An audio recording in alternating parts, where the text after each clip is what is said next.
Coming up on the Talking Football podcast, we discuss the return of the Premier League, predictions for next week, and all the latest news in the football world. Keep listening to the Talking Football podcast.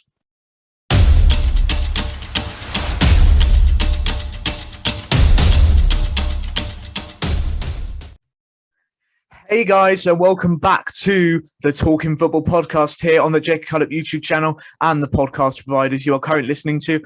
And it's back.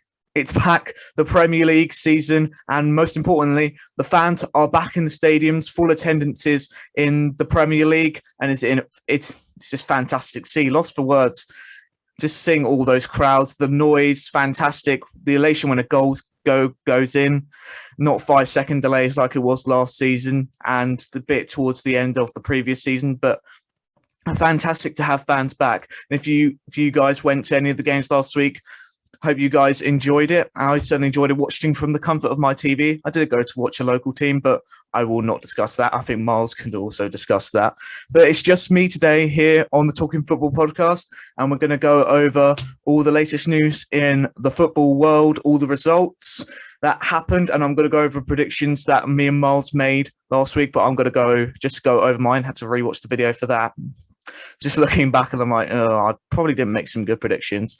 But yeah, we'll also discuss the Harry Kane news. We'll discuss Rafael Varane unveiled at Old Trafford on Saturday. And we'll discuss many more things. And as we get into the first topic of today's show, it's not really a topic, but let's have a look at how I did at FPL. I was going to show this last week, but I didn't in the end. Have Robert Sanchez, Trent Alexander-Arnold, Luke Shaw, Sofiane Koufal, Luca Digne, Salah, Jota, Fernandes, Greenwood. What a midfield that is. Danny Ings and Antonio. And my bench is nothing to be inspired by. With still Amartey, Brownhill, and Scarlett.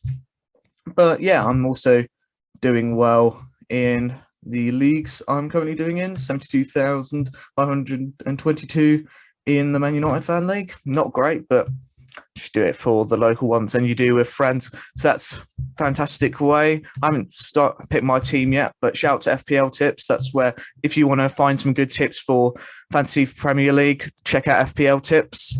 I'll put a link in the description to his channel. But yeah, I've got squad here. I'm going to have a look later to see what I'm going to do. But yeah, so let's get into the football scores. That's FPL out of the way because I didn't mention that last week and I thought I'd mention that now. So let's stay on the Premier League website and go to the results of the games. So obviously it started Friday night, Brentford versus Arsenal. I thought Arsenal were going to win this game 2-1. I thought Arsenal just had a bit too much for Brentford. But in the end, Brentford won 2-0. Fantastic way to start the season. I think there's no doubt Brentford could cause an upset against Arsenal, but you didn't think it would happen. Absolutely fantastic for them. Obviously, Arsenal didn't play without two of their best players, Alexandre Lacazette and Pierre-Emerick Aubameyang. Apparently, they fell ill, and there's also talks that they won't play in the Chelsea game, but I'll get into the predictions for the Chelsea and Arsenal game later. But Arsenal... Obviously, Ben White made his debut for Arsenal as well. It's Arsenal. It's like it's hard to banter him now. It just happens now for Arsenal. Also, my brother's an Arsenal fan, so I don't banter my brother as much as he banters me when Man United lose. But it's hard to say about Arsenal. Ben White didn't have the fantastic debut that he wanted. He got turned like an absolute pancake for nearly 2-0, if you go and watch that. But Arsenal, flattered to deceive again. Brentford, fantastic result. Thomas Frank, I think, will do a good job. I personally rate him. Ivan Toney got man the match on Sky Sports. He did well. His hold-up play was well. Obviously, he didn't get the goal, but lots of people did have him in his FPL team. I didn't, because I didn't think Brentford were going to win. But in the end, Brentford 2-0 victory. Fantastic for them, and it'll give them confidence for going into the next game and give them confidence of survival this year. So let's go into Saturday's games. Obviously, my boys Manchester United against Leeds at Old Trafford, 75,000 at Old Trafford. Fantastic noise from the fans. Absolutely fantastic performance from Manchester United, coming out 5-1 winners against Leeds United. And what did I put down? I put down 3-2. I thought it was going to be a very close game. Obviously, Bruno Fernandes scoring a hat-trick, Paul Pogba getting 4 assists, fantastic combination between those two. Mason Greenwood and Fred also getting on the score sheet as well. Mason Greenwood could have a fantastic season. People have been backing him for Young Player of the Year, which not bad. I back Phil Foden because he's still in the category, and I do think City will win the league. But Mason Greenwood could be a major shout for Young Player of the Year. Fantastic performance, fantastic goal for Man United to go 2-1 up. They went 1-0 up from Bruno Fernandes. Fantastic assist from Paul Pogba. But then Luke Ayling with a fantastic strike right at the start of the second half to make it 1-1. And then from then, it kicked Man United up the backside. And they decided to get turn on the style, as I would say, trying to figure out a way to word that. But fantastic performance from them. And yeah, Bruno Fernandes, hat-trick, Paul Pogba, 4 assists. Graham Souness wasn't happy about being discussed with Paul Pogba. He said £100 million players should be doing that. But Jack Grealish didn't do that though, did he? It's just, yeah, it's Souness. Well, I don't know why he just doesn't admit he doesn't like Paul Pogba. But fantastic performance from him. But it's now time to show consistency from him. It could possibly, I think it will be his last year for Manchester United. So not a bad way to start the season. He's only got more assists than he did from the entire last season. He got 3, and in the game he got 4. So I can't complain. Obviously, I said it was going to be close, but Leeds, other than scoring that great goal, they had a bit of chances. They did tear through our midfield a few times, but yeah, Leeds didn't start the season off great, but fantastic performance from Manchester United. And we move on to the next game, which was Burnley versus Brighton at Turf Moor. This was going to be a hard game to choose. I saw a lot of people saying this could be 0-0s and draws all over the place. Burnley went 1-0 up in the second minute, the fastest goal of the game week, scored by James Tarkowski. But then Brighton came back near the end. It's goals from Neil Maupay, who needs to have a big season this year. He misses a lot of chances and needs to convert. And Alexis McAllister, I personally rate him. I think he's a good player. When he got injured last year for Brighton, it was a big loss, and I think he's a very good player for the Seagulls. And Brighton, I said we're going to win 1-0, but fantastic victory for the Seagulls. And they move on to their next game against Watford on TV. So I'll be sure watching that. Then Chelsea versus Crystal Palace. Me and Miles said this was going to be a whitewash for Chelsea. It really was in the end. Chelsea coming out 3-0 winners. I said Chelsea were going to win 3-1. I thought Palace were going to score a goal, but they didn't. So this was the closest prediction I've had, because I said 3-1, but it ended up 3-0. Christian Pulisic, Marcus Alonso with a brilliant free kick, and Trevor Chalobah scoring his first goal on his debut for Chelsea, and very emotional, and what a fantastic goal it was. And Chelsea showing the form that they had and carrying on from last season. Thomas Tuchel doing a fantastic job there. And obviously Romelu Lukaku signed now, and he will play in the game this Sunday against Arsenal, so they have more firepower up front. Next game we had, I thought this was going to be a really dull one. I said Everton and Southampton was going to be 1-1, but in the end it turned 3-1 to Everton. Fantastic victory for Rafa Benitez's side. Southampton took the lead through Adam Armstrong on his debut. A fantastic finish in the top corner. But after that, Southampton just fell apart. Everton, fantastic performance in the second half. Goals from Richarlison. Brilliant goal from Abdoulaye Doucouré, fantastic goal, and then Dominic Calvert-Lewin getting his first goal of the season. It did end up 1-1 at one point, but a fantastic flourish from Everton in the second half makes them 3-1 winners. Fantastic victory for Rafa Benitez's side. Leicester and Wolves, I thought it was going to be a 3-1 to Leicester. Leicester did win, but I thought it was going to be a more entertaining game. It was very end-to-end. Wolves did miss a lot of chances, especially Adama Traore. Leicester scored through Jamie Vardy. Jamie Vardy does what he does, went over to the away fans, did a howl in front of them, just typical Jamie Vardy that. But good victory for Leicester, 1-0 victory, surprising. I thought they were going to win 3-1, but fantastic victory for them.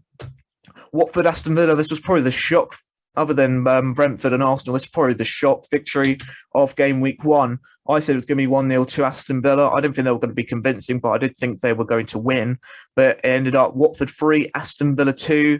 Brilliant goals in that game. I need to click on, I forgot who scored on that game, so let me just click on here. So you had Emmanuel Dennis on his debut, Ismail Assar. Everyone knows how good Ismail Assar is. Then Kuko Cucho Hernandez, fantastic goal for that one. Then towards the end, John McGinn's strike was also fantastic as well, but everyone thought that was consolation. And then Danny Ings scoring a 97th lost 3-2, 97th minute penalty. There we go, trying to get my words right. Good for the FPL, I was happy about that. But Aston Villa flattering to deceive, but I think they should be able to win the next game when they face Newcastle United at Villa Park. Well, this is all loading up here. So the last game of Saturday was Norwich versus Liverpool. I thought Liverpool were going to win this quite easy, and they did. I thought they were going to win 2-0, but it turns out they won 3-0. Goals from Diogo Jota, Mohamed Salah and Roberto Firmino. Fantastic performance in Liverpool. Norwich started the game really well, but after the first goal from Jota, Liverpool just controlled it. And in the second half, and then fantastic save from Alisson near the end of the game. Fantastic from him, showing why he's one of the best goalkeepers in the league and in the world. And yeah, Mohamed Salah having a new record of scoring for 5 consecutive game week ones in a row. The first player to do that in Premier League history. Fantastic player he is. Even as a Man United fan, you have to acknowledge what a fantastic player Mohamed Salah is. And he's only 2 goals away from joining the Premier League 100 club. So not bad for a one-season wonder, according to half of Twitter. So we move on to the last 2 games. On Sunday, we had Newcastle versus West Ham. I thought Newcastle were going to run out 3-2 winners in this game. They did go 1-0 up and then 2-1 at half-time. But Newcastle, a fantastic second half performance from Mikel Antonio. He missed a penalty, but Thomas Souček converted it in the end. He also scored as well, the 4th Mikel Antonio. Saïd Benrahma got an assist for Antonio, and Antonio got an assist for Benrahma. It was a confusing goal when it went 1-1, but it did end up to Aaron Cresswell, I think. In the end, it was fantastic performance from West Ham in that second half. Newcastle will be kicking themselves. They did go 1-0 and 2-1 up, and then they have a hard game at Villa Park next week. But Newcastle did have some brilliant attacking phases in that game. Alan Saint-Maximin, I thought, done well. Callum Wilson also getting on the score sheet, and Jacob Murphy as well. But in that second half, they flattered to deceive, and Newcastle losing to a brilliant West Ham second half performance. And then the last game, another shock result, Spurs versus the champions Manchester City. I thought Manchester City were going to run away with this one. I thought it was going to be 3-1. I didn't think Tottenham were going to score. They did, but Spurs won 1-0 thanks to a strike from Heung-min Son in the second half, and Manchester City started the game off brilliantly in the first 15 minutes. You thought it was going to be 1-0, 3-0, which was just absolutely fantastic. But the problem is, every time they go to White Hart Lane, they just can't convert their chances. But Heung-min Son, in the first half, he had quite a few chances to run at Mendy, but he played it backwards. In that second half, he scored that brilliant goal. I think the keeper didn't see it because Ruben Diaz tried to intercept it. But Spurs, fantastic second half performance again. Lots of second half fantastic performances in this game week. And Spurs deserved winners, and Manchester City losing their first game of the season. But as we saw from last year, they didn't have a fantastic start, but they still won the league. So it's not over yet. And also talking about Spurs, we're going to go into the latest news. If we go on Twitter with the most reliable source, I'd say, Fabrizio Romano. Harry Kane is training together with the Tottenham team today for the first time. This was yesterday, if you wanted to know. So I'll go back onto that again. Harry Kane is training together with Tottenham team today for the first time since he's back from holidays. Kane will be able to work with Spurs team also in the coming days. That was reported from Sky Sports, and then Fabrizio Romano talked about it as well. Man City are still hoping to sign Kane, but Spurs' position has not changed. So they're still reluctantly not going to sell Harry Kane. So if City desperately want him, they're going to have to put the bid in that Spurs and Daniel Levy want. And from evident from Sunday, they do need a striker. And Spurs' fantastic performance without Harry Kane, but he's still one of their best players, and I think they'll still love to have him at the club. Son could become the striker. We actually saw that 2 years ago when they got to the Champions League final without Harry Kane. Heung-min Son stepping up in the striking position. But I still think Harry Kane is one of the best strikers in the world and still Tottenham's best player, so they desperately want to keep him. And Manchester City want Harry Kane badly, but if they do want him badly, they're going to have to put the bid in that Spurs want. Yeah, so that was the latest news, and obviously Raphael. Well, I'll get this up now, but what's it done there? It's gone into a different tab. Benefits of doing this live, but Raphael Varane. Let's get this up here of him appearing on the pitch. Let's get this up because he was revealed on the pitch. Let's get this up. There we go. It's from the Independent. This was the picture, not the best quality, but he was revealed on the pitch and confirmed for Manchester United on Saturday. Let's say quite a classy way to introduce a signing, but still think he should have played. We should have done it earlier in the window so he could play against Leeds. But what can I say? Ollie knows right. He went with McFred and we won 5-1. So you never know. But fantastic signing from Manchester United to get Raphael Varane in the club. As he had his first training session yesterday, on Monday. And then he did his photo shoots and a training session on Monday. So it's good that he started training. I don't think... will he start on Sunday against Southampton? I don't think he will. I think Jadon Sancho will definitely start. There was a behind closed doors game yesterday when Man United faced Burnley, winning 3-1 in that behind closed doors game, and Sancho started in that game just to get a few minutes in his legs. And I do think Jadon Sancho will start that game. But a player of quality like Raphael Varane, I do think he has to start on Sunday, and I hope he does. But knowing Ollie, I don't think he'll rush him and put him in the deep end. So let's go back here. Let's go to the next fixtures for game week 2. So we've discussed Harry Kane, we've discussed Raphael Varane, also done FPL, and now we're going to go on to the game week 2 starting on Saturday in the 12:30 kickoff. We have Liverpool versus Burnley at Anfield. Anfield's first game in front of fans since the Champions League Atletico Madrid back in March. And Liverpool don't have a fantastic... Hang on, let's wipe that on the screen. Liverpool don't have a fantastic record or recent record against Burnley at Anfield. The last time they won was 2019, the 4-2 victory with Sadio Mane and Roberto Firmino. Oh, something in my eye.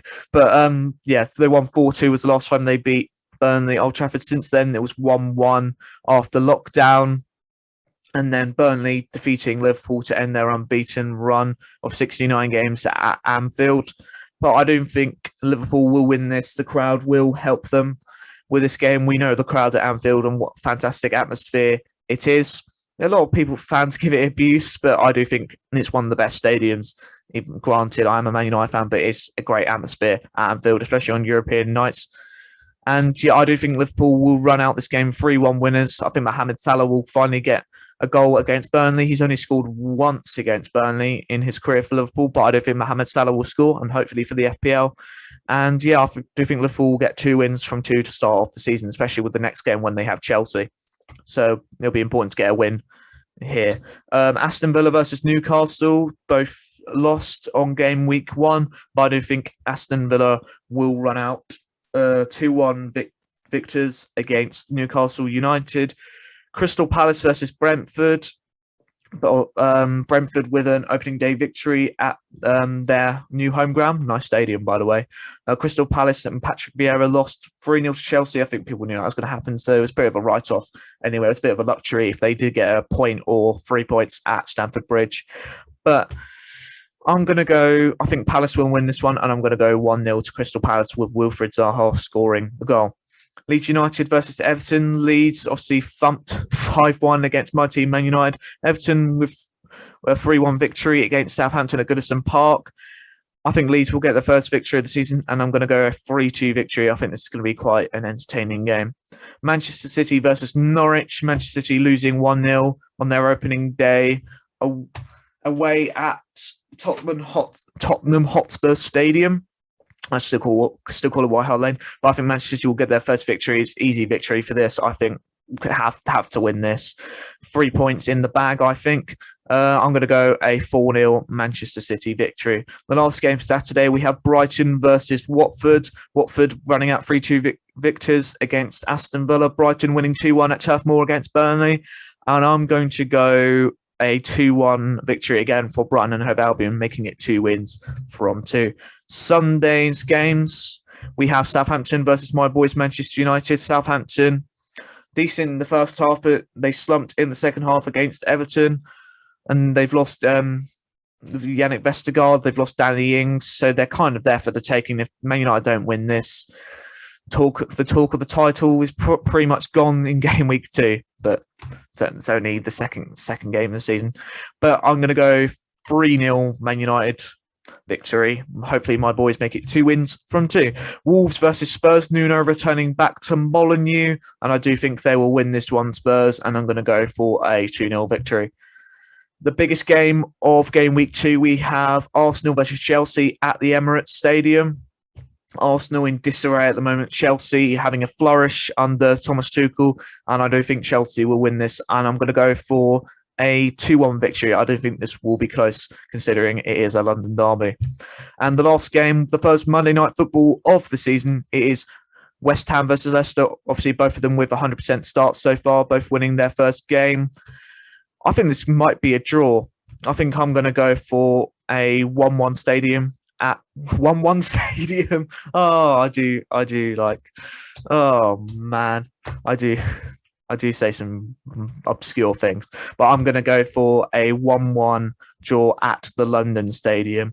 There we go. And there we go, guys. That's my predictions for Game Week 2 and the Talking Football podcast, episode number 4 of Series 2. Some of you guys' predictions, and if you didn't see the last episode, go check that on YouTube or on your podcast provider. Remember, guys, you need to be yourself. You can't be no one else. I've been Jake Cullip, and yeah, guys, peace.